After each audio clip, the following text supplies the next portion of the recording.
Okay जी, अस्सलाम वालेकुम। वालेकुम अस्सलाम। वालेकुम अस्सलाम। वालेकुम अस्सलाम। अच्छा जी, आज का जो हमारा थर्ड लेक्चर है, पहला जो था वो था क्रिटिकल थिंकिंग पे था थोड़ा सा। और उसके बाद जो सेकंड लेक्चर था वो था मल्टीपल इंटेलिजेंसेस पे। और जो आज का है ये मैंने डिज़ाइन किया है क्रिएट योर विजन के हिसाब से। तो ये जो विजन है ये सिर्फ स्टूडेंट्स ने नहीं बनाना, ये सब ने बनाना है, यानी हर इंसान ने ही बनाना है और हर इंसान को बनाना चाहिए, खा उसका कोई भी रोल हो। लेकिन टीचर्स के लिए तो ये बहुत ज़रूरी है, क्योंकि टीचर्स जो है अगर उनका खुद कोई विजन होगा तो वो अपने स्टूडेंट्स को भी गाइड कर सकेंगे कि विजन कैसे क्रिएट होता है, अपने स्टूडेंट्स पे वो काम कर सकेंगे। क्योंकि ये एक टीचर ट्रेनिंग प्रोजेक्ट है तो इसलिए इसको मैंने इसका हिस्सा बनाया है। अभी आप लोग के पास नोटबुक है और आप लोगों के सामने मैं कुछ सवाल रखूंगी और आपको कुछ टाइम दूंगी, आपने उसके बारे में लिखना है और फिर हम उस पर डिस्कशन करते जाएंगे। सो पहला सवाल है,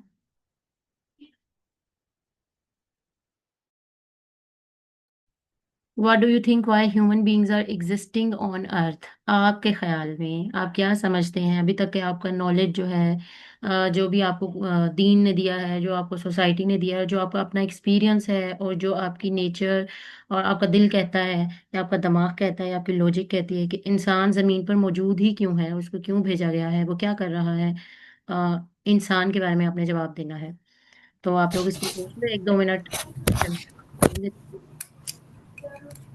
आपने इस पे लिखना है अपना आंसर 1 या 2 लाइंस में, ठीक है? अच्छे से सोचें और फिर हम उस पर बात करें।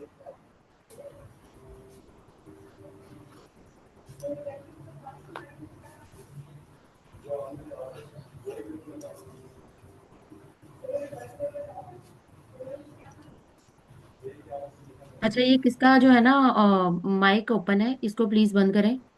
लास्ट टाइम भी फिजा आपका ओपन था।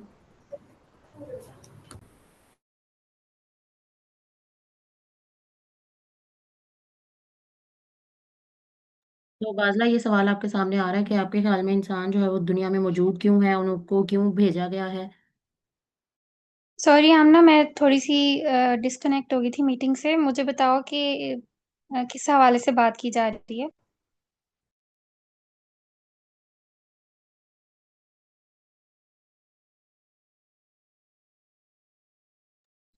ये इसी हवाले से मैं आमना। कह रही हूँ कि अभी तक का आपका जो भी नॉलेज है, आपको दीन ने दिया है, लॉजिक, सोसाइटी, खुद आपका दिमाग क्या सोच रहा है कि इंसानों को दुनिया में क्यों भेजा गया है या इंसान दुनिया में मौजूद क्यों है।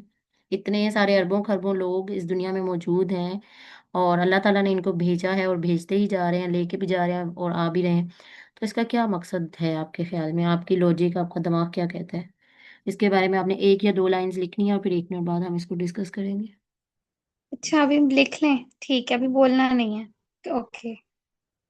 मेरे दिमाग में बहुत फजूल इस वक्त ये क्वेश्चन देख के बातें आई हैं, तो मैं वही बता सकती हूँ। कोई लॉजिकल जो बातें जो तो भी नहीं आई। तुम्हारे जहन में आ रहा है बस वो तुम लिख लो, ठीक है? ठीक है, ओके।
चलें जी, स्टार्ट करें। लिखा है कुछ?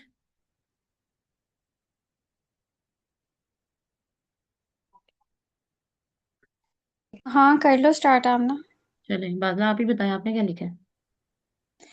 क्या मैंने लिखा नहीं है, मैंने अपने दिमाग में ही सोचा है क्या वो? कि आप आपके ख्याल में इंसान जमीन पर क्यों मौजूद है। क्यों अगर मौजूद? हम रिलीजियस पॉइंट ऑफ व्यू से देखें कि हम्म। हम क्यों मौजूद हैं, तो मुझे लगता है खप खाने के लिए मौजूद है। ठीक है। अच्छा, रिलीजन ये कह रहा है? बस रिलीजन ये नहीं कह रहा। हम्म। मैंने अभी रिलीजन की बात नहीं की, अपनी अच्छा। एक सोच की बात की है। ओके। ठीक है। ठीक है। और मुझे ऐसे लगता है कि अगर रिलीजन को देखें उसके पर्सपेक्टिव में, तो हम्म। उसमें ये है कि अल्लाह ताला ने इंसान को पैदा किया है कि हम एक दूसरे का एहसास कर सकें और अपनी दुनिया के जो अ, इम्तिहानात हैं उनको पास करके दोबारा अल्लाह की तरफ लौट सकें। ठीक है। अब हम्म। अल्लाह ने कितनी सारी मखलूक़ात तख्लीक की हैं, फरिश्ते हैं, जिन हैं, इंसान हैं। और अगर हम सिर्फ ये कहें कि हमें अल्लाह ने इबादत के लिए तख्लीक किया है, तो वो भी ठीक नहीं है। हम्म। और अल्लाह ने इंसान को बनाया, और अल्लाह ने उसे इसलिए बनाया ताकि वो एक दूसरे से इंटरेक्ट करे, एक दूसरे का एहसास करे, उसके अंदर वो सारे जुज़ पाए जाए जो कि हमें कुरान पाक में बताए जाते हैं। हम्म। ठीक है। और बस ये लगता है। और अगर मैं अपने पर्सपेक्टिव से सोचूं, तो मुझे लगता है कि बस ऐसे ही खेल तमाशे के लिए ने ये दुनिया बनाई है और हम लोगों को पैदा किया और हमें भेज दिया। और ठीक।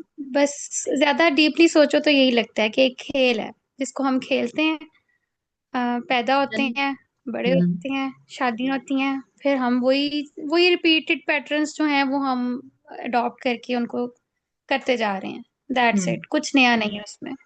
ओके। यानी कि ज्यादा जो पर्सपेक्टिव है वो इस तरफ जा रहा है, यानी या ज्यादा तुम किसकी तरफ हो कि ये एक ज्यादा रिपीटेड? मैं इसकी तरफ हूँ कि एक रिपीटेड पैटर्न है। हम्म। उसमें कुछ चेंज तो है नहीं ना। देखो, हम्म। एक कपल है, उसकी शादी होती है और बच्चे होते हैं। फिर वो उनकी उसमें लग जाता है, उनकी तालीम और तरबियत में। हम्म। और फिर जब वो बच्चे जवान होते हैं, फिर उसको वही फिक्र सताने लगती है कि इनकी शादी हो जाए। हम्म। और यही फिक्रें, यही टेंशनें हर इंसान की हैं। जुदाई का दुख, जिस जैसे हमने कहा कि अल्लाह ताला पैदा कर रहा है, ये एक ऐसी खुशी होती है एक न्यू बॉर्न पे कि सभी मनाते हैं। हम्म। डेथ का गम ऐसा होता है कि सभी उसको फेस करते हैं। हम्म। मैरिज जो है वो भी most of the time obviously हर इंसान उसको फेस कर रहा होता है, बच्चे पैदा कर रहा होता है, उनकी तालीम और तरबियत कर रहा होता है। तो रिपीटेड पैटर्न्स है, बस चलते आ रहे हैं सदियों से, और आई डोंट नो कब तक चलते रहेंगे। जब हम्म। तक क्यामत नहीं आ जाती तब तक तो चलते ही रहेंगे। चले, सही, आपका आंसर हमने लिख लिया है। ओके जी, फिजा आपने क्या लिखा है?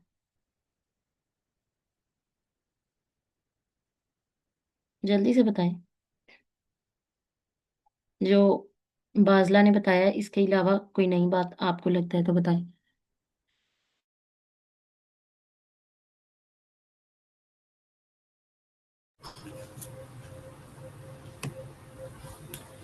जी अभी मैंने ये लिखा है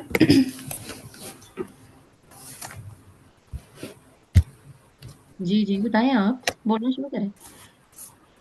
कि मेरे ख्याल में अल्लाह ताला ने इंसान को दुनिया में इसलिए भेजा है कि अल्लाह ताला इंसान को दुनिया में आजमा सके अच्छा। कि मेरा बंदा कितना सब्र करने वाला है। अल्लाह ने इंसान को अपनी रहनुमाई के लिए भी भेजा है, लेकिन अल्लाह ने उसे इसलिए भी भेजा है कि मैं देखूं कि मेरा बंदा कितना बर्दाश्त कर सकता है। हमारे ज़िंदगी में बहुत सी आजमाइशें आती हैं, इससे अल्लाह हमें देख सकता है कि हम कितने सब्र करने वाले हैं। अच्छा, आजमाइश के लिए, यानी आप कहती हैं कि लोग जी। जो जितने भी हैं जमीन पर मौजूद हैं, सारे इंसानों की बात हो रही है, सबकी हाँ आजमाइश हो जी। रही जी। है। ठीक है, और कौन है हमारे साथ? गुलफिश है शायद। अस्सलाम वालेकुम आमना, मैंने बस अभी ज्वाइन किया है। मुझे आपका टॉपिक नहीं पता, क्या आप लोग इस बारे में डिस्कशन कर रहे हैं? थोड़ा सा बता दो तो फिर मैं पार्टिसिपेट करती हूँ। ओके ओके, ये हमारा टॉपिक है आज, क्रिएट योर विजन। ठीक है, तो इसका पहला सवाल था कि आपने अपने दिमाग से सोचना है, या आपको क्या लगता है कि दुनिया में इतने सारे इंसान आ रहे हैं, जा रहे हैं, इतना काम हो रहा है, लोग इतनी मुश्किलात से गुजर रहे हैं, मतलब एक पूरा एक प्रोसीजर है, तो ये क्यों हो रहा है? इंसान दुनिया पर क्यों, जमीन पर क्यों एग्जिस्ट कर रहे हैं? तो ये हमारा सवाल था। आप इस पे सोच लो, अभी आंसर करना चाहो तो अभी कर लो, वरना फिर मैं आगे वाले से पूछ लेती हूँ, जैनब से। अच्छा, मैं आमना बताना चाहूंगी कि मुझे ऐसा लगता है कि हम इस दुनिया में आए हैं ना, तो ये एक एग्जाम देने के लिए हम आए हैं। इबादत के लिए तो बाकी सब भी हैं। फरिश्ते अल्लाह ताला की इबादत के लिए अल्लाह ताला को कमी नहीं थी कि इंसान को पैदा किया जाए कि उसकी इबादत करें, ठीक है। तो हम एक मखलूक हैं जिसके पास जो है ना वो फैसला करने की सलाहियत है, और हम इस दुनिया में आए कि हम अपने फैसले और सोचने समझने की सलाहियत को इस्तेमाल करते हुए हम ये एग्जाम किस तरह से पास करते हैं। और हम इस सब ड्यूरेशन में हम अल्लाह ताला की तरफ जो है ना वो कितने जो है वो पलट कर जाते हैं। हम अपनी जो है वो अपने रोजमर्रा के फैसलों में या किसी भी चीज में हम क्या इस दुनिया में आने के बाद भटक तो नहीं गए। हम एक एग्जाम का जो एक मेन जो राइट एक आंसर। पर्पज होता है कि इंसान को टेस्ट किया जाए। जी। हाँ हाँ, बोलो आप।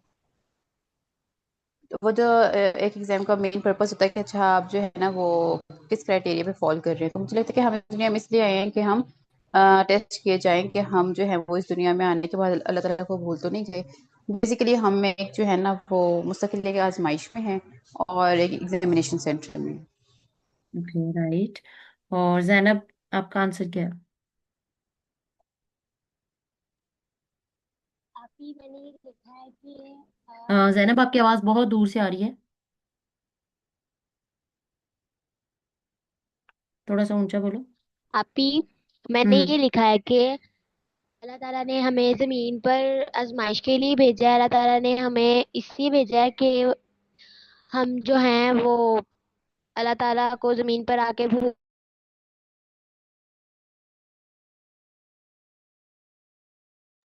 जी जैनब, आपकी आवाज कट गई है।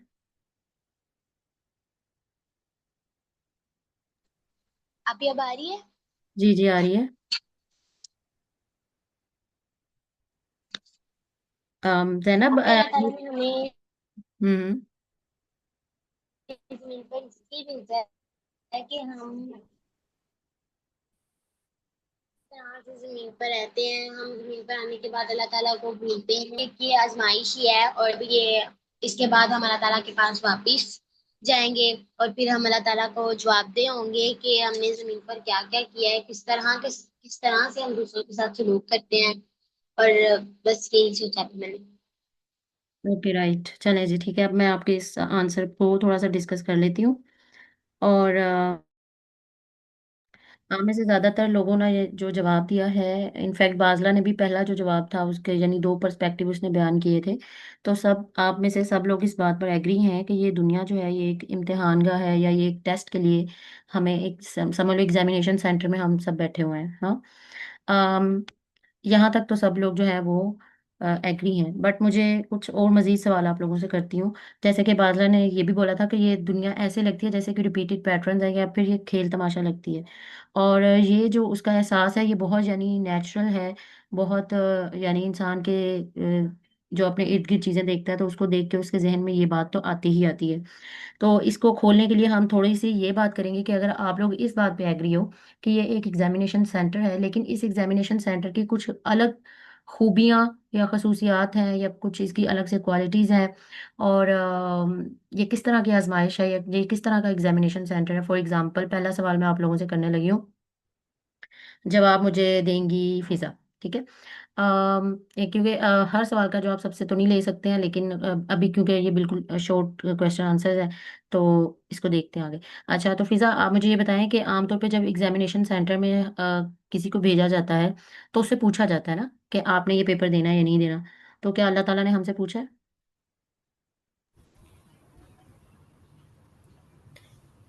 नहीं अभी अल्लाह ने हमसे तो नहीं पूछा। ओके। तो क्या फिर आप ये कहना चाह रही हैं कि एक आम सी बात ये भी समझ में आती है कि कोई भी, अगर कोई फॉर एग्जांपल मैं फिजिक्स नहीं पढ़ना चाहती हूँ, मैं किसी एग्जामिनेशन के लिए अपीयर ही नहीं होना चाहती हूँ, और मुझे कोई ज़बरदस्ती उसमें फेंक दे, तो फिर तो मेरा फेल होना बनता ही है ना। तो क्या अल्लाह ताला तो बहुत ज़्यादा अदल करते हैं, बहुत ज़्यादा रहीम है वो, और उनसे क्या ये हम तवक्को कर सकते हैं कि उन्होंने हमसे हमें बताए बगैर, चलो पूछा नहीं लेकिन एटलीस्ट बताए बगैर क्या उन्होंने हमें यहाँ भेज दिया है? क्या अल्लाह ताला ऐसा कर सकते हैं? उनके ये अदल और उनकी हिकमत के खिलाफ नहीं है?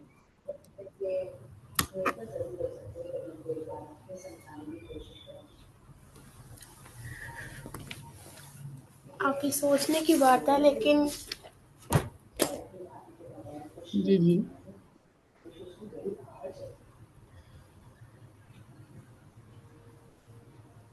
अब तो यही तो हमारे इम्तिहान है कि अल्लाह हमें देख सके कि हम नहीं किस तरह मतलब के ये इंसान। पूछना चाह रही हूँ कि बताया गया है या नहीं बताया गया, या अगर नहीं बताया नहीं गया हमें तो ना नहीं। पूछ नहीं, हमें तो नहीं बताया गया।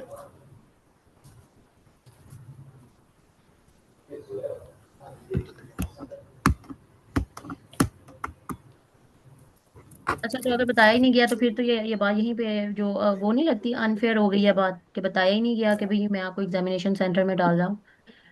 ऐसा नहीं है, असल में कुरान ने इस बात को पूरे जो अहद अलस का वाक़या है उसको बयान किया है, और उसमें बताया है कि हमने इंसानों की सारी अरवाह को एक दफ़ा पहले पैदा किया था, और उनको बता दिया गया था कि उनके जो इम्तिहानात हैं, और उन्हें बताया गया था जब अल्लाह ताला ये फरमाते हैं कि हमने बारी अमानत का मतलब ये है कि इंसान को ये बताया गया था कि आपके पास ये पोटेंशियल होंगे, आपको एक सलाहियत दी जाएगी। सलाहियत क्या है? आपके पास शर और खैर में फ़र्क करने की सलाहियत दी जाएगी, यानी आपकी नेचर के अंदर, आपकी फितरत के अंदर इस चीज़ को वदीयत कर दिया जाएगा। उसकी बेस पे हर इंसान ने जो है ना, वो इस टेस्ट में अपीयर होने की ख्वाहिश ज़ाहिर की थी, और उसे ये कहा गया था कि जब वापस अगर तुम इस अपनी ये जो क्वालिटी है शर और खैर वाली, अगर इसको यूज़ करके सही तरीके से यूज़ करके वापस आ जाते हो, तो फिर होगा ये कि हम तुम्हें जन्नत देंगे। और जन्नत और दोज़ख जो है इंसान ने जब देखी, यानी उस वक़्त अरवाह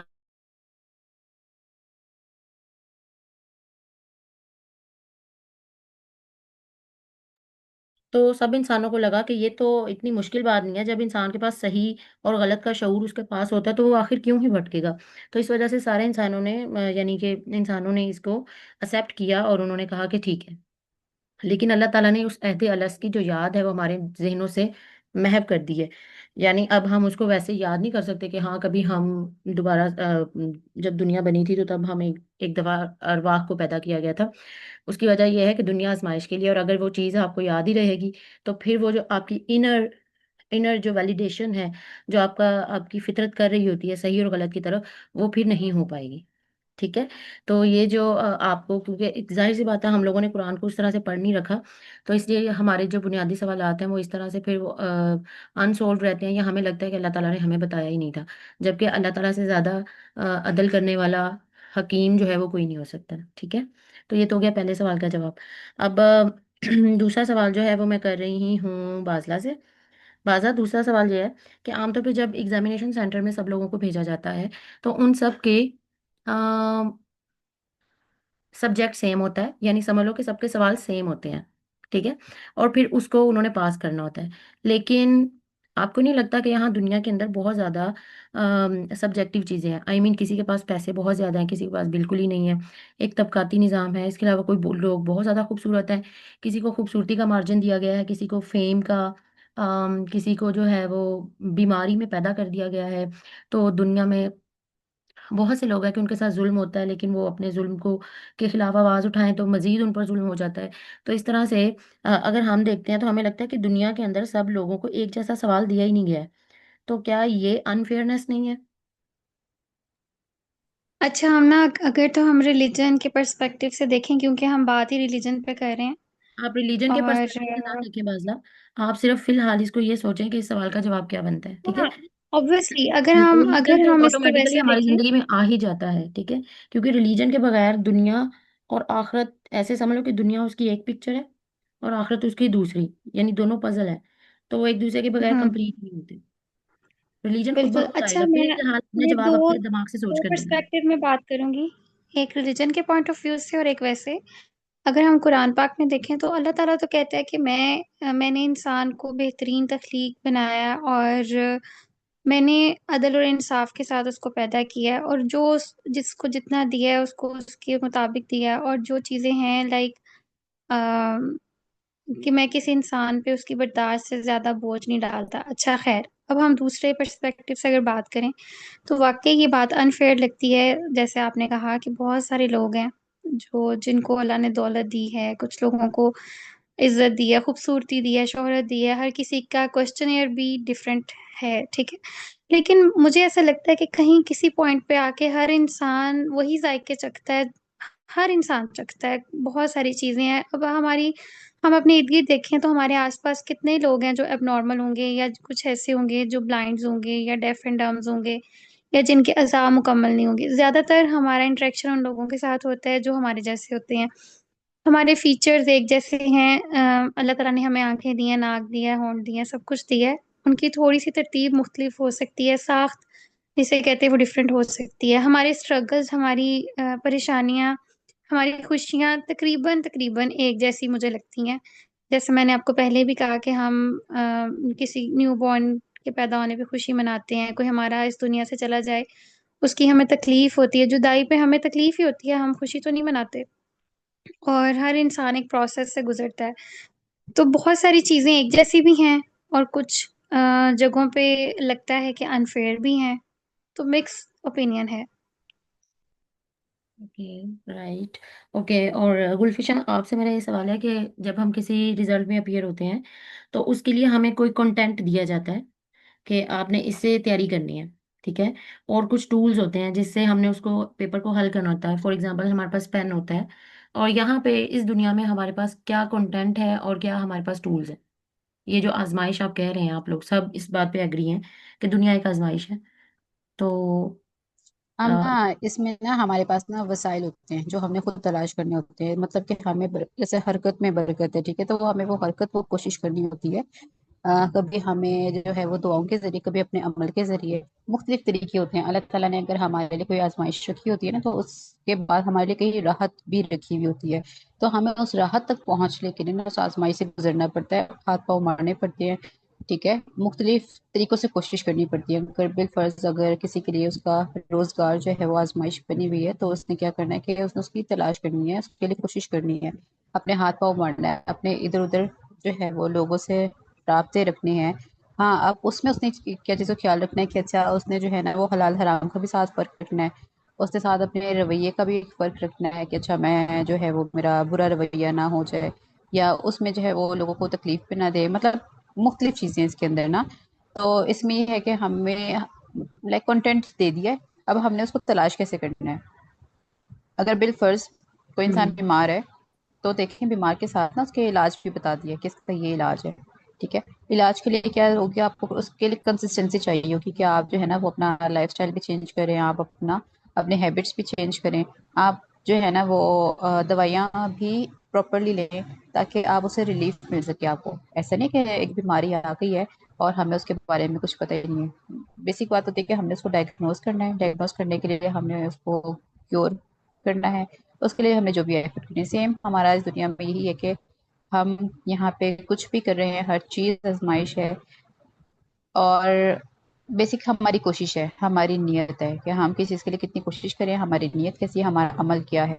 ऐसा तो नहीं हम बैठ के सिर्फ शोर ही किए जा रहे हैं कि हाय ये हो गया, हाय ये हो गया, हाय हाय हम कर रहे हैं, लेकिन हमारा अमल नहीं है। तो हम ओके। हर चीज़ के लिए रखे जा रहे हैं। राइट। हम्म। अच्छा, जैनब यहाँ पे है। जैनब, आपने एक सवाल का, अच्छा आपने अपना आंसर थोड़ा सा ब्रीफ रखना है, ठीक है, थोड़ा सा प्रिसाइज रखना है। मुझे ये बताएं कि हम ये कहते हैं कि दुनिया एक आजमाइश है, तो यानी हमारी पूरी जिंदगी एक आजमाइश है। तो जब हमारे पास फॉर एग्जांपल घर में सब कुछ है, अपना घर है, अपनी गाड़ी है, बहुत अच्छे आप लाइक फाइक स्टूडेंट हैं, बहुत खूबसूरत हैं, सब कुछ है, तो क्या आप इसको आजमाइश कहेंगी, या एक वो बच्चा जो झोंपड़ी में रहता है जिसके पास खाने को रोटी नहीं है, उसको आजमाइश में कहेंगी?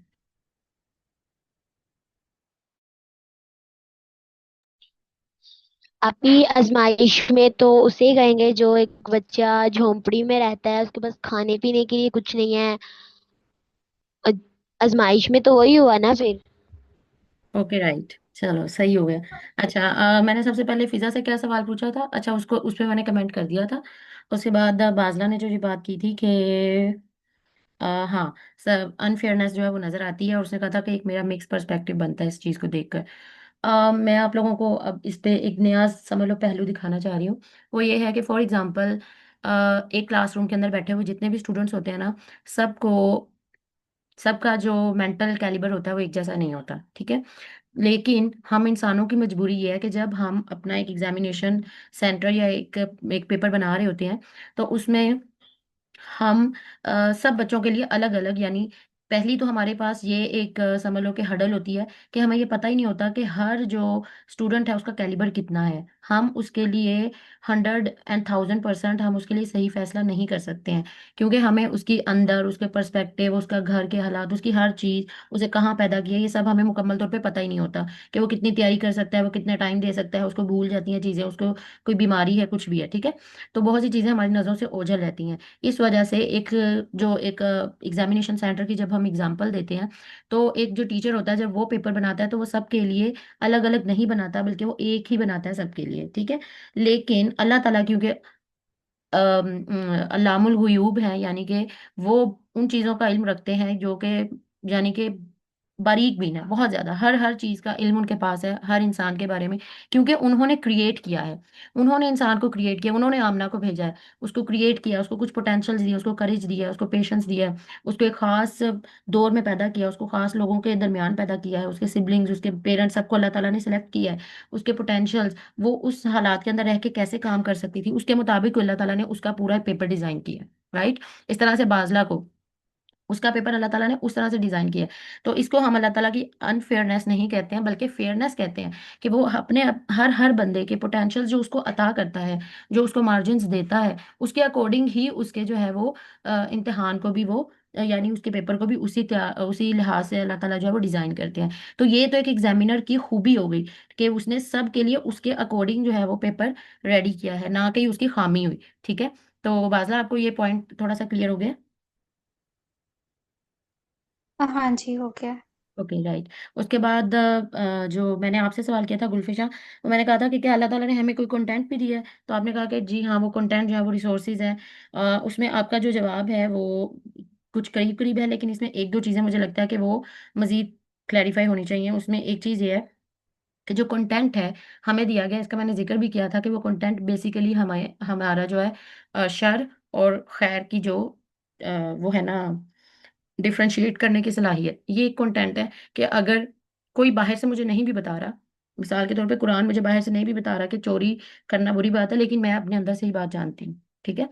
तो व तकवाहा व फुजूरहा, तो यानी अल्लाह ताला ने जो इंसान के अंदर तकवा और फजूर दोनों को अलग अलग, जो ज़मीर है, जो ज़मीर की आवाज़ है, उसको एक कंटेंट के तौर पे इंसान को दिया है कि जहाँ पे इंसान से कोई फैसला नहीं हो पाता, वहाँ पे वो अपने ज़मीर की आवाज़ की रोशनी में फैसला कर सकता है। दूसरा कंटेंट जो उसको दिया है वो है अम्बिया कराम अलैहिस्सलाम इस दुनिया में आते रहे हैं, वो लोगों को बताते रहे हैं। यानी अगर अम्बिया ना भी होते तो भी फितरत एक ऐसी इतनी मजबूत चीज़ थी कि वो इंसान को नेकी और बदी का रास्ता जो है वो बिल्कुल वाजे कर देती है, सुझा देती है। अब कुछ मामलात में जो है वो चीज़ें इतनी वाजे नहीं हो पाती, लेकिन मोस्टली बड़े मामलात में उसे पता ही है कि कत्ल करना बुरी बात है, चोरी करना बुरी बात है, किसी को बिला वजह थप्पड़ मारना बुरी बात है।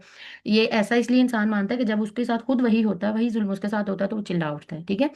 और एक कंटेंट जो अभी हमारे पास मौजूद है, एक तो फितरत तो है ही है, लेकिन फितरी मामलात के अंदर भी वो जब एप्लीकेशन पे चीज़ें आती हैं ना, तो बहुत ज़्यादा चीज़ें जो है ना वो समझ लो कि कंफ्यूज हो जाती हैं। फॉर एग्जांपल पर्दे के अहकामात को आप देख लो, फॉर एग्जांपल तलाक के मामलात को देख लो। तो इस तरह की जब ये चीज़ें जो हैं इनको अल्लाह ताला ने जब आखिरी पैगंबर भेजे हैं, तो अल्लाह ताला ने साथ में अंबिया के साथ किताबें भेजी हैं। तो असल में जो अब हमारे पास कंटेंट मौजूद है, जहाँ से हमने रहनुमाई लेनी है, जिसके अंदर एक नेचुरल लॉज मौजूद हैं, जिसके अंदर असूल हैं, कवानीन हैं, जवाबित हैं, इस पूरी तमाम मबाहिस को देखने के, वो कुरान मजीद है, ठीक है। तो जो हमारी होली बुक है यानी कि कुरान मजीद, वो हमारे पास अब बेसिक जो है वो एक कंटेंट है जो रिटन फॉर्म में है, और वो अल्लाह ताला ने उसकी जिम्मेदारी ली कि इसको हम महफूज करेंगे। ये दो बातें हो गई। और तीसरी जो बात थी जैनब, आपने कहा था, 1 मिनट में इस पे थोड़ा सा, अजान हो रही है तो मैं 1 मिनट बाद कमेंट करती हूँ। तब तक मैं आप लोगों को अगली स्लाइड दिखा रही हूँ, आप लोग उस पर देख लो, नोट डाउन कर लो, सवाल नोट डाउन कर लें।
ओके जी।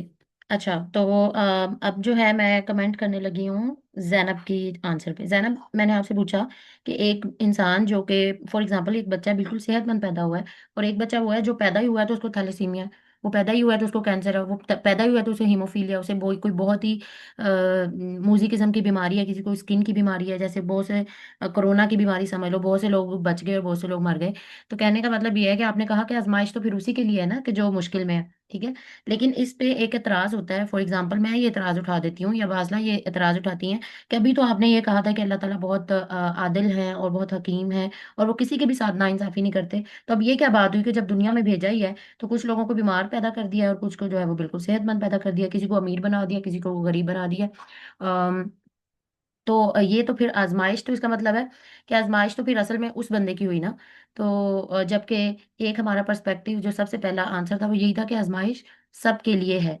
तो इसका जो आंसर है वो ये है यानी ये जो अगर कोई एतराज करता है या बल्कि कोई भी कर सकता है, किसी के जहन में भी ये बात आती है, तो इसका जवाब ये है कि हम आमतौर पे ये बात या ये जुमला हमने, हम में से जितने लोग यूनिवर्सिटीज तक गए हैं वो सब ये पढ़ के आए हुए हैं कि लाइफ इज़ अ टेस्ट, लेकिन हम इसे भूल क्यों जाते हैं। अच्छा, हमारी मीटिंग जो ओवर होने वाली है, मैं आपको जो है वो लिंक भेजती हूँ, और जो मैंने आपको अभी स्लाइड दिखाई थी ना उसको आपने करना है, अ, उसके बारे में सोचना है। तब तक फिर मैं 5 मिनट तक लिया लिंक से हम लोग ज्वाइन करेंगे। अच्छा, तो इसमें मैं ये बात करी थी कि आजमाइश जो है हम क्यों भूल जाते हैं, क्योंकि हम ये समझते हैं कि जब कोई मुश्किल आती है ना असल आजमाइश वो होती है। असल आजमाइश वो नहीं है, बल्कि हर हालत ही एक आजमाइश है।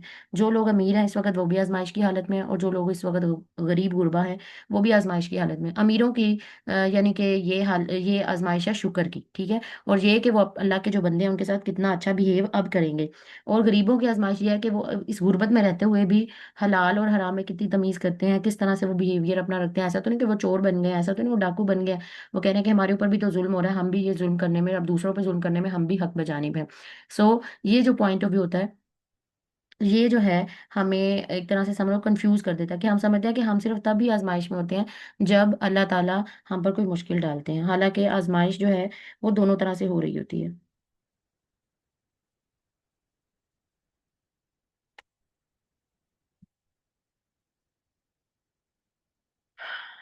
Can watch anyway.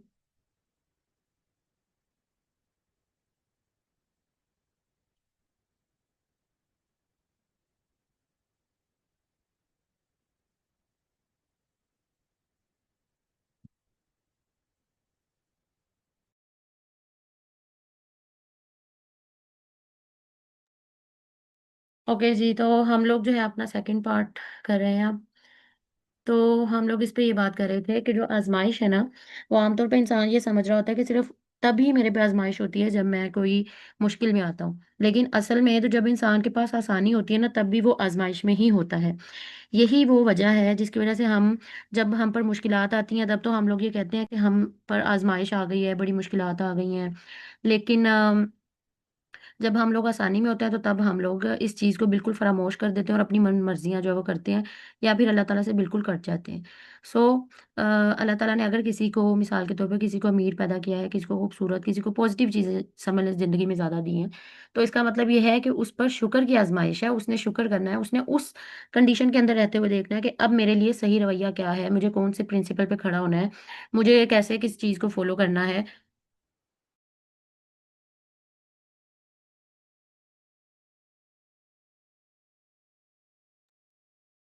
इसी तरह जब इंसान जो है, आपकी आवाज नहीं आ रही। हाँ हाँ, वो मैंने खुद ही म्यूट किया था। ओके। तो इस तरह से जब इंसान जो है उस पर मुश्किल आती है तो उसको उस वक्त देखना होता है, मिसाल के तौर पे कोई बहुत गरीब है और वो अपनी हर तरह से कोशिश कर रहा है लेकिन उसे कहीं पे जॉब नहीं मिल रही है, काम नहीं मिल रहा है, खाने को नहीं मिल रहा, बच्चे बीमार पैदा हो गए हैं, घर नहीं है अपना। तो उस वक्त उसकी आजमाइश है, एक झोंपड़ी में रहने वाले इंसान की भी आजमाइश है और एक महल में रहने वाले इंसान की भी आजमाइश है।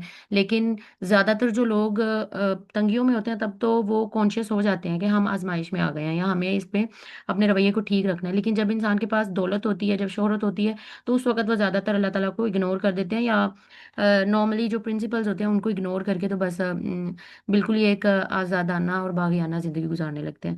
तो ये एक अलग कॉन्सेप्ट था। सो ये वो 3-4 सवाल थे जिसका जवाब मिलना ज़रूरी था, ताकि क्योंकि जब हम दुनिया को को एक एग्जामिनेशन सेंटर के साथ रिलेट करते हैं या उसको उससे तशबीह देते हैं, तो फिर हम समझने लगते हैं कि शायद ये बिल्कुल वैसा ही एग्जामिनेशन सेंटर होगा। नहीं, हम सिर्फ अपनी बात को समझाने के लिए मिसाल देते हैं। मिसाल का मतलब ये नहीं होता कि जो चीज़ यानी जिस चीज़ से तशबीह दी गई वो बिल्कुल हूबहू उसके जैसी नहीं होती, बल्कि उसकी कुछ खूबियाँ उसके जैसी होती हैं। सो ये अल्लाह ताला ने इस दुनिया को जिस तरह से एक आजमाइश गाह या एक इम्तिहान का बनाया, ये उसकी कुछ 4-5 बहुत मोटी-मोटी और अहम चीज़ें हैं, जिसको अगर आप नज़रअंदाज कर देते हैं, मिसाल के तौर पे आप समझते हैं कि जब मैं अच्छे हालात में उस वक़्त तो मुझ पे आजमाइश नहीं है, या फिर ये तो अल्लाह ताला ने अनफेयरनेस कर दी है, किसी को किस हालात में पैदा किया और किसी को किस हालात में पैदा किया है। तो इस तरह की चीज़ें या इस तरह के कॉन्सेप्ट जब हमारे बहुत अच्छे से क्लियर नहीं हुए होते, तो हम लोग जो है वो डगमगा जाते हैं, ठीक है? इसके बाद ये दूसरा सवाल था कि आपने कभी अपनी अपनी मौजूदगी पर गौर किया है? कोई ये सोचा है कि आपके यहाँ होने का असल मकसद क्या होगा? आपको क्यों भेजा गया है? आपको ही क्यों सेलेक्ट किया गया है? आपको अल्लाह ताला ने अशरफुल मखलूक ही क्यों बनाया है? आप पर ही ये बारे अमानत क्यों डाला गया है? आपके अंदर ऐसा क्या पोटेंशियल है कि आप स्पेशली चुने गए हो और आपको आपकी पूरी ज़िंदगी के पेपर को अल्लाह ताला ने प्लान किया होगा, आपका दौर सेलेक्ट किया, आपके पेरेंट्स, आपके दोस्त, अहबाब, आपकी जगह, ये सारी चीज़ें सिलेक्ट की हैं, आपकी रंगत, आपकी शक्ल, कद-काठ, आपकी खूबियाँ, क्वालिटीज़, सब कुछ अल्लाह ताला ने बड़ी जो है प्रिसाइज़ली बड़ी बारीक-बीनी से तय किया है। तो इसके पीछे क्या मकसद होगा? आपको क्या लगता है कि आप इस दुनिया में क्यों हैं? सो सबसे पहले हम पूछ लेते हैं बाज़ला से। अच्छा, मैं अक्सर इस क्वेश्चन पे सोचती हूँ कि मेरा इस दुनिया में आने का क्या मकसद है, बीइंग अ ह्यूमन। और समटाइम्स कुछ चीज़ें समझ भी आ जाती हैं, समटाइम्स नहीं भी आती। जब हम कुछ कर रहे होते हैं प्रोडक्टिव अपनी लाइफ में, तो लगता है कि वाकई शायद यही मकसद था। और जब कुछ नहीं कर रहे होते तो लगता है बिल्कुल बेकार है। खैर, जो असल मकसद मुझे अभी तक समझ में आया कि अल्लाह ताला ने अगर मुझे पैदा किया, मुझे ऐसे पेरेंट्स दिए, मुझे लगता है कि अल्लाह ने मुझे मोहब्बत करना सिखाया, एहसास करना सिखाया और उसकी मखलूक से प्यार करना सिखाया है। मेरे आने का ये मकसद है, क्योंकि मैं अपनी एग्जिस्टेंस से अपने इर्द गिर्द के लोगों को अनकंफर्टेबल फील नहीं कराती। मैं उन लोगों को सुनती हूँ, उन लोगों का, बल्कि मुझे ऐसे लगता है कि मैं एक अनपेड थेरेपिस्ट हूँ। जो लोग मुझे मेरे साथ मुंसलिक होते हैं, उनको मेरे बारे में बहुत अच्छे से पता है। मेरी हमेशा कोशिश होती है कि मैं उनकी हेल्प करूँ या उनको सुनूँ, उनकी प्रॉब्लम सॉर्ट आउट करूँ। तो मुझे यही लगता है कि शायद अल्लाह ने मुझे इसलिए पैदा किया है, ताकि मैं ईज़ पैदा कर सकूँ अपने आस-पास के लोगों के लिए। इस ओके। दुनिया में रहते हुए जहाँ पे इतनी नेगेटिविटी है, शर है, लोग तो ऐसे एक-दूसरे से उकता जाते हैं, बेज़ार हो जाते हैं। तो उस बेज़ारी में, उस शर और उस नेगेटिविटी में रहते हुए उनसे मोहब्बत की जाए, उनको इस चीज़ का एहसास दिलाया जाए कि वो ख़ास इंसान है, उनको खुद शनासी की तरफ लेकर जाया जाए। मुझे समटाइम्स यही लगता है। Okay, right. यानी आप ये कह रही हैं कि ये सवाल तो अक्सर ज़हन में आता है, लेकिन इसका जवाब कभी-कभी लगता है मिल गया और कभी-कभी फिर लगता है कि नहीं, इसको भी ढूँढना चाहिए। हाँ, बिल्कुल ऐसे ही लगता है, कभी लगता है कि मिल गया ज़िंदगी का मकसद कि शायद हुँ, हुँ। यही है, हुँ, हुँ। और कभी लगता है कि नहीं, बिल्कुल बेकार है, कुछ समझ नहीं आ रही, बस एक रो में बहते जा रहे हैं। एक कपल ने शादी की थी और उनके घर एक औलाद हो गई मेरी सूरत में। और ओके। अल्लाह अल्लाह खैर सल्ला। और हाँ। उन्होंने भी बस अपनी अपनी बका के लिए बच्चे पैदा करने थे, तो उनमें से एक मैं हो गई और दैट्स इट। और फिर उन्होंने वही जो रवायती माँ-बाप का प्यार और तालीम और तरबियत और वो सब चीज़ें, ओके। और वही चल रहा है अभी तक।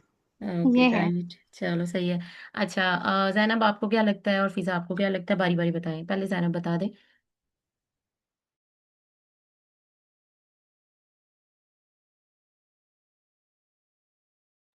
आप दोनों के जवाब में जो नई चीज़ होगी आपने वो बतानी है, ठीक है?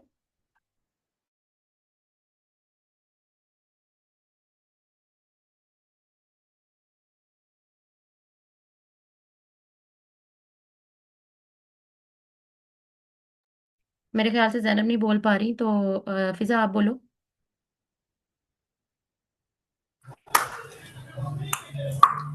क्या हाल है? फ़िज़ा, जी आपी। जी जवाब दें आप हमें। आपी, मैंने कभी इतना गौर नहीं किया, लेकिन जब किया तब मुझे जवाब नहीं मिला।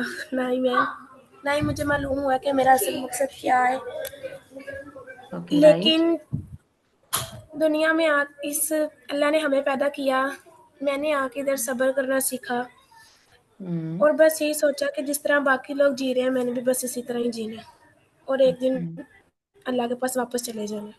अच्छा, राइट, ठीक हो गया। चले जी जैनब, अगर अब आप बताना चाह रही हैं तो बताएं, वरना हम आगे जा रहे हैं। काफी मैंने जब सोचा था तो मुझे ये आंसर मिला था कि शायद अल्लाह ताला ने मुझे दूसरों की हेल्प करने के लिए भेजा है। और मुझे ना मतलब कोई मुश्किल में हो तो मेरा दिल करता है कि मैं उसकी हेल्प कर दूं, उसकी जो परेशानी है उसको हल कर दूं। अगर मैं किसी की हेल्प कर सकती हूँ तो मैं ज्यादा कोशिश यही करती हूँ कि मैं किसी की हेल्प करूं। तो शायद अल्लाह ताला ने मुझे इसी वजह से भेजा है इस दुनिया में। शायद, राइट। ओके, तो आप लोगों ने असल में, हम लोग जो है, हमारा ये जो टॉपिक था ये था क्रिएट योर विजन। तो इसमें आप लोगों ने अभी अपना विजन जो है, क्योंकि थोड़ा बहुत वेग सा किसी को आइडिया है, किसी को नहीं आइडिया, तो अभी इसमें हमने आगे चल के इसको क्रिएट करना है। तो इससे नेक्स्ट स्लाइड पे चलते हैं। यहाँ पे मैं थोड़ा सा आपको बताऊंगी। ओके, एक हमारे गोल्स होते हैं और एक हमारे विजन होते हैं, ठीक है। एक होता है लॉन्ग टर्म गोल और एक होता है शॉर्ट टर्म गोल, ठीक है। एक हमारा लॉन्ग टर्म गोल है, फॉर एग्जांपल मैं आपको अपनी एग्जांपल देती हूँ।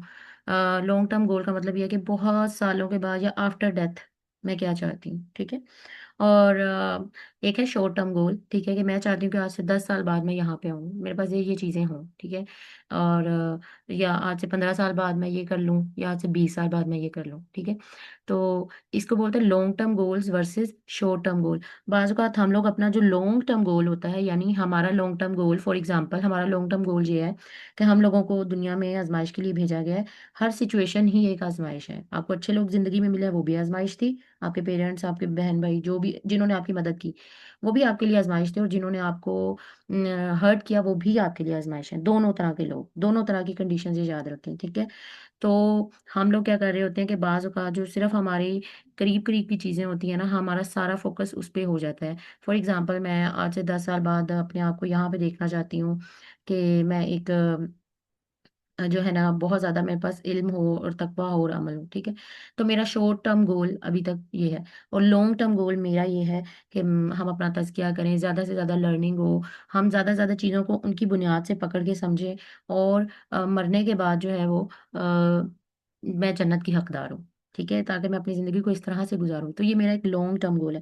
तो हमारे लॉन्ग टर्म गोल होते हैं वर्सेस शॉर्ट टर्म गोल्स। लेकिन कभी कभी शॉर्ट टर्म गोल्स हमारे ऊपर इतने हावी हो जाते हैं। फॉर एग्जांपल किसी को शादी करनी है तो वो उसका शॉर्ट टर्म गोल है, किसी को जॉब लेनी है तो वो उसका शॉर्ट टर्म गोल है, किसी को बीए करना है, किसी को मास्टर्स करना है, किसी को डिग्री लेनी है, किसी को घर बनाना है। तो ये हमारे शॉर्ट टर्म गोल्स हैं, ये हमारे लॉन्ग टर्म गोल्स नहीं है। लॉन्ग टर्म गोल्स वो हैं जो आपकी डेथ के आफ्टर इफेक्ट से आते हैं, वो है, ठीक है। तो हम अपने शॉर्ट टर्म गोल्स में इतने वो हो जाते हैं, बिजी हो जाते हैं, इतने प्री ऑक्यूपाइड हो जाते हैं, हमारा दिमाग सिर्फ उन्हीं पे चलता रहता है, और कि हम आगे की बात सोचते ही नहीं है। और बहैसियत कौम भी अगर हम देखें तो हमारी जो कौम है उसका मिजाज भी कोई लॉन्ग टर्म गोल का नहीं है कि आज से 50 साल बाद पाकिस्तान जहाँ पे होना चाहिए, आज से 100 साल बाद नहीं। उनके पास शॉर्ट टर्म गोल है, बस ये साल किस तरह गुजर जाए, बस ये 5 साल की मेरी हुकूमत गुजर जाए। इसी तरह हमारे घरों में देखें तो हमारी माओं के भी, ज़्यादातर जो हमारी माएँ हैं, उनके शॉर्ट टर्म गोल्स होते हैं, घर की सफाई हो जाए, घर के बर्तन हो जाए, ये हो जाए, वो हो जाए। और लॉन्ग टर्म गोल में उनके बस बच्चों की शादी होती है, उनकी अपनी कोई ग्रोथ उनके लॉन्ग टर्म गोल में बहुत कम होती है तो उसके लिए उस तरह से मेहनत नहीं कर रही होती है, ठीक है। तो जो लॉन्ग टर्म गोल होता है उसको आप अपने जहन में रख के अपने शॉर्ट टर्म गोल के साथ उसको अलाइन करना होता है, उसको उसके साथ मिला के रखना होता है। फॉर एग्जाम्पल हम ये अपना गोल बनाते हैं, फॉर एग्जाम्पल मैंने अपना ये गोल बनाया है कि मैंने साबिकून अव्वलून में होने की कोशिश करनी है, या मैंने कोशिश करनी है कि मैं जन्नत के हकदारों में से हूँ। तो उसके लिए फिर मुझे अपने शॉर्ट टर्म जो मेरे एरियाज हैं जहाँ पे मुझे काम करना है, जो मेरे रोल्स हैं, मैं एक बहन हूँ, एक एजुकेटर हूँ, एक बेटी हूँ, एक शहरी हूँ पाकिस्तान की।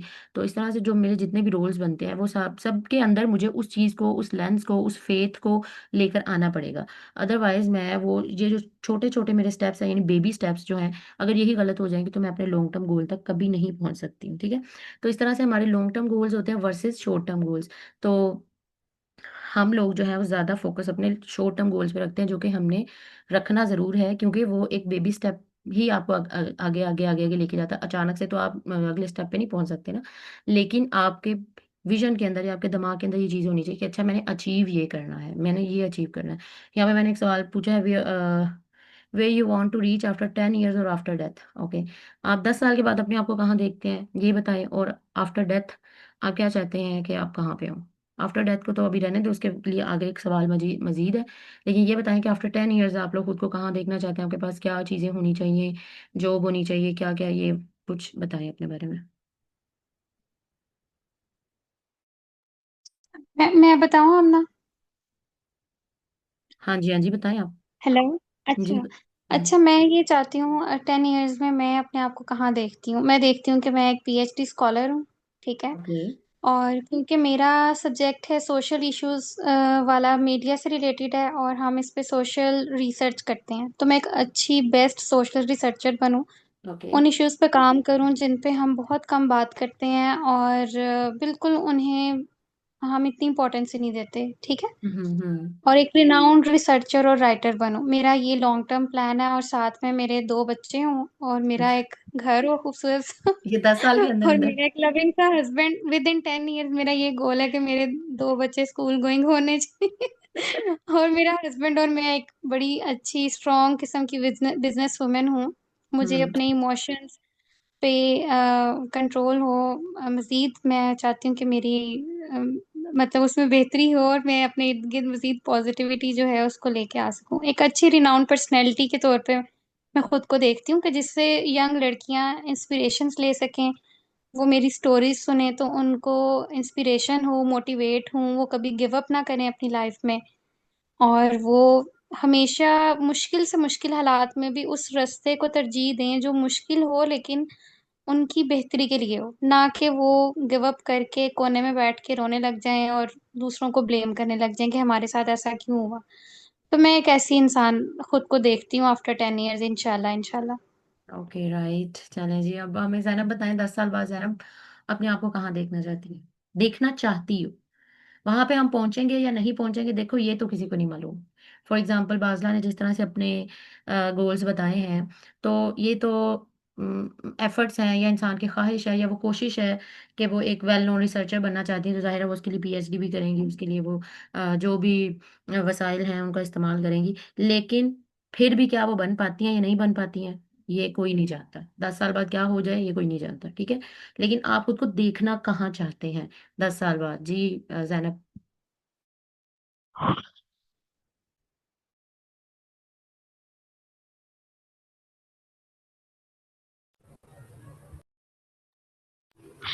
जी आपी, मैं जो हूँ 10 साल बाद अपने आप को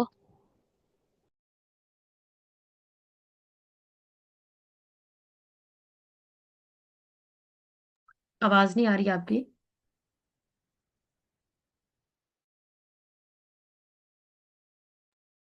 जी आपी, मैं अपने आप को 10 साल बाद जो है वो एक ऐसी जगह देखना चाहती हूँ कि जहाँ मैं हूँ लोग मुझसे फायदा हासिल करें, यानी कि मैं एक डॉक्टर बनना चाहती हूँ, कि मैं डॉक्टर बनूं और मैं बीमारों की खिदमत करूं। म- मैं अपने आप को 10 साल बाद यहाँ देखना चाहती हूँ। ओके राइट, चलें फिजा आप बताएं, यानी कि आप डॉक्टर बनना चाहती हैं 10 साल बाद। जी। जी ठीक है, फिजा आप बताएं। अभी मैं चाहती हूँ कि मैं 10 साल बाद एक अच्छी फ़ैशन डिज़ाइनिंग बन सकूँ, क्योंकि मेरा इंटरेस्ट आर्ट्स में और मुझे आर्ट्स बहुत पसंद है। Okay right. साथ में एक, जैसे आप टीचिंग भी करती हो, मुझे टीचिंग का भी शौक है, इसलिए मैं साथ साथ टीचिंग भी करना चाहती हूँ। ओके मैं एक राइट। अच्छी फील्ड पे हूँ जिससे मेरे पेरेंट्स देख के मुझे खुशी फील करें। ठीक है। अच्छा जी ठीक है, अब आप तीनों के गोल्स हमने सुन लिए हैं, तो अब आपके गोल्स पे मैं कमेंट कर देती हूँ, बट उससे पहले मैं नेक्स्ट स्लाइड देख लूँ।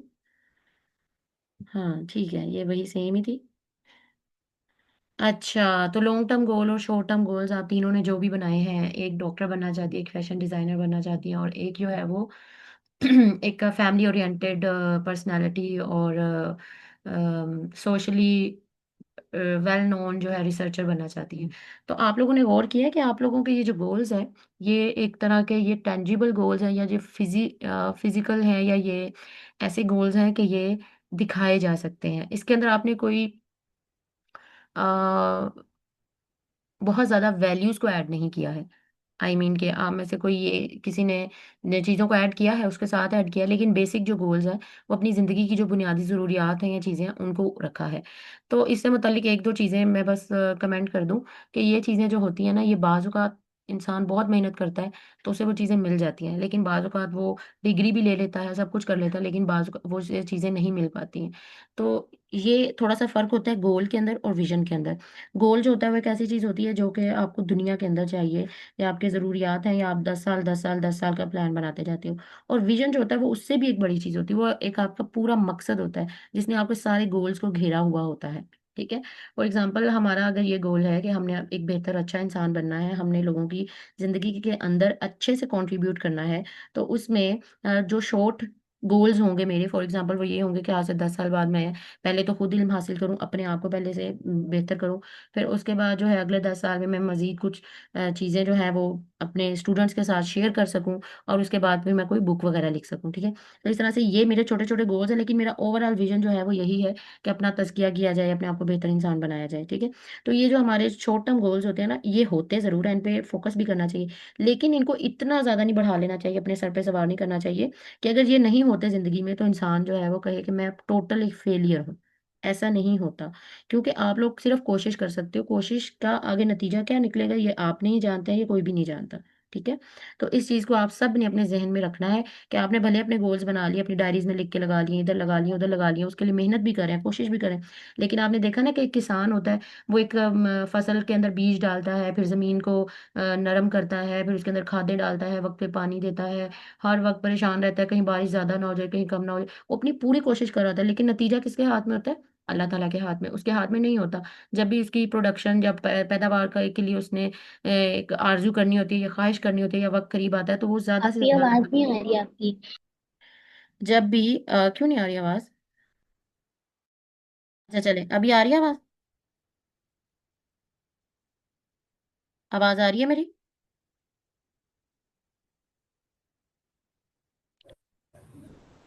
जी, आप भी ओके ठीक है। तो मैं ये कह रही हूँ कि जिस तरह एक किसान होता है ना, आपकी एक आपकी किसान, आवाज नहीं आ रही। ज़ैनब आप देखो आपके एंड पे शायद कोई मसला है। आपकी आवाज नहीं आ रही आपकी। ज़ैनब मेरी आवाज़ बाकी सबको जा रही है, कोई चैट में लिख दे कि हमें आवाज़ आ रही है।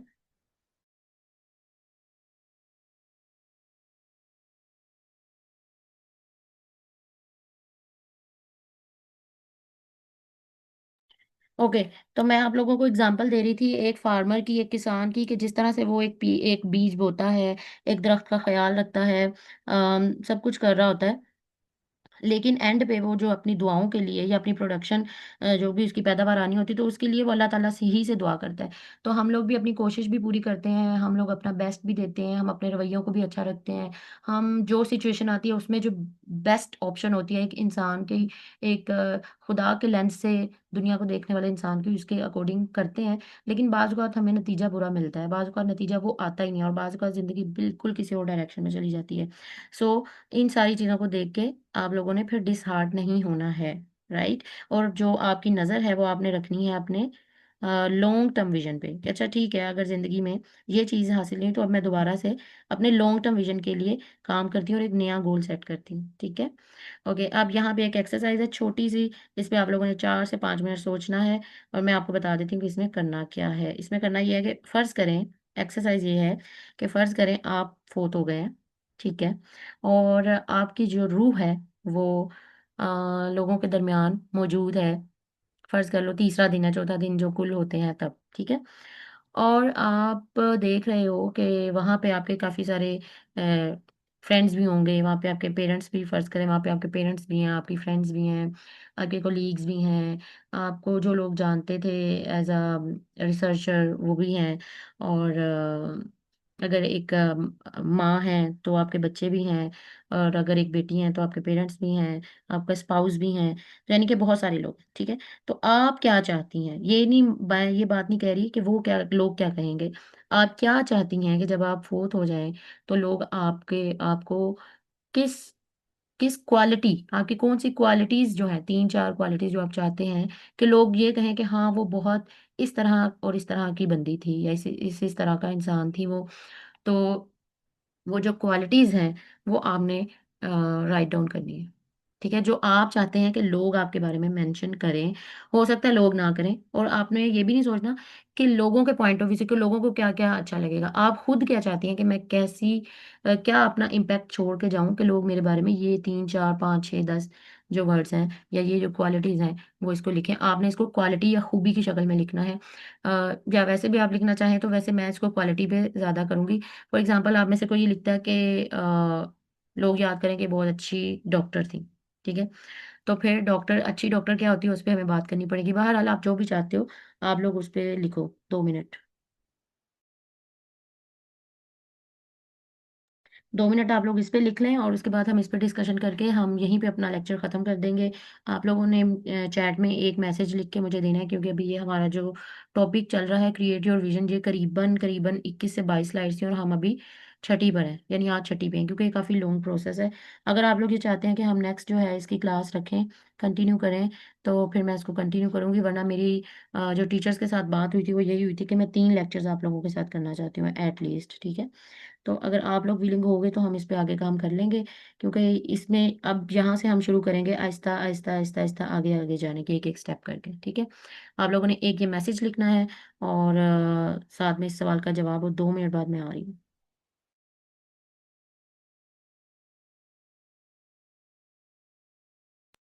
इसका कोई आंसर आमना हमें चैट में लिखना है या बोल के बताना है? नहीं, ये जो स्लाइड है इसका आंसर ये आपने लिखना है अपने पास, चैट में नहीं लिखना। अच्छा अच्छा, वैसे मैंने लिख दिया कि क्लास कंटिन्यू कर लेना, नेक्स्ट वीक भी रख लेना, अच्छी क्लास है। ओके ठीक है।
ओके जी, 2 मिनट हो गए हैं जी। तो बताएं, बाजला आपने क्या लिखा है इसका आंसर? मैंने लिखा है कि जब मैं मर जाऊंगी तो मैं चाहती हूँ कि लोग मेरे बारे में ये बात करें कि शी वॉज हार्मलेस, कि वो एक बिल्कुल बेज़रर सी इंसान थी जिससे किसी की जात को तकलीफ नहीं पहुंची कभी। पॉजिटिव इंसान थी, स्ट्रॉन्ग थी, हाई वैल्यू वुमन थी, कोरेजियस थी, प्योर हार्टेड थी। और बस इस तरह की बातें मैं चाहती हूँ कि लोग करें। मैं मर जाऊं तो लोग खुशियां ना मनाएं। मर गई है तो हमारी जात को सुकून मिल गया। हम्म। हाँ, लेकिन वो इतना गम भी ना मनाए, उनको एक सुकून सा हो। ठीक है, चली गई है इस दुनिया से, लेकिन उसने कोई ऐसा तहलका नहीं मचाया कि हमारी जिंदगियां जीर्ण करके गई है। तो बस ये चाहती हूँ कि ऐसे वर्ड्स होने चाहिए लोगों लोगों के, बस। और इससे ज्यादा तो कुछ नहीं चाहती मैं। ओके राइट, उसके बाद फिजा आप क्या चाहती हैं? आप ही, मैं चाहती हूँ कि जब मैं मर जाऊँ तो लोग मुझे अच्छे अल्फाज से रुखसत करें। कोई बुरा भला ना सोचे, बस यही कहे कि अच्छी थी, सुलझी हुई, सब्र करने वाली थी, बस जिससे मेरी रूह को सुकून। ओके राइट, ठीक है जी। फिजा के बाद है जैनब।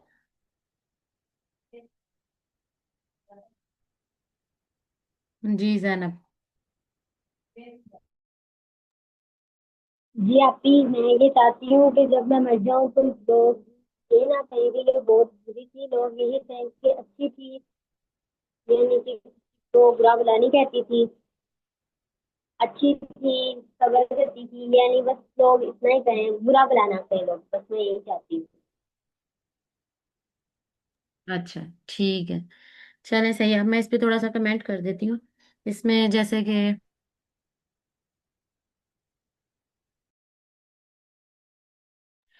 अच्छा, इसमें जैसे बाज़ला ने जो चीज़ें पॉइंट आउट किया, उनमें ज़्यादा जो चीज़ें थी वो ये थी कि मैं हार्मलेस और सपोर्टिव हूँ ज़्यादातर।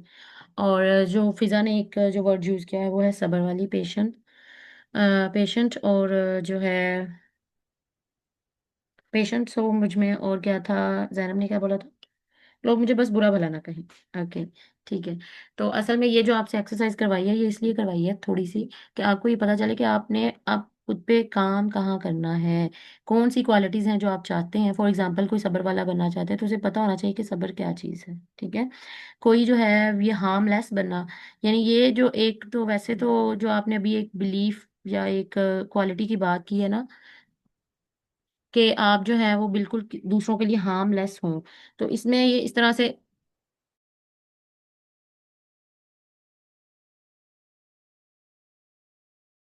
वैसे तो ये इस तरह से मुमकिन नहीं है। फॉर एग्जांपल आपके साथ जिंदगी में 100 लोग मिले हैं, तो 100 में से कहीं ना कहीं जो है कोई ना कोई लोग जो हैं वो आपसे इख्तलाफ भी रखते होंगे, ठीक है। तो अलबत्ता ये एक थोड़ा सा इरेशनल सा बिलीफ बन जाता है कि आप ये कहो कि सारे ही लोग मुझसे खुश हों, सारे ही, यानी कि आप मर गए हैं और आपसे ताल्लुक रखने वाले कोई वहां पे 100 लोग इकट्ठे हुए थे, और 100 के 100 ही आपको पसंद करते हों या आपको बिल्कुल वो कहें कि बिल्कुल ही हार्मलेस सा इंसान था।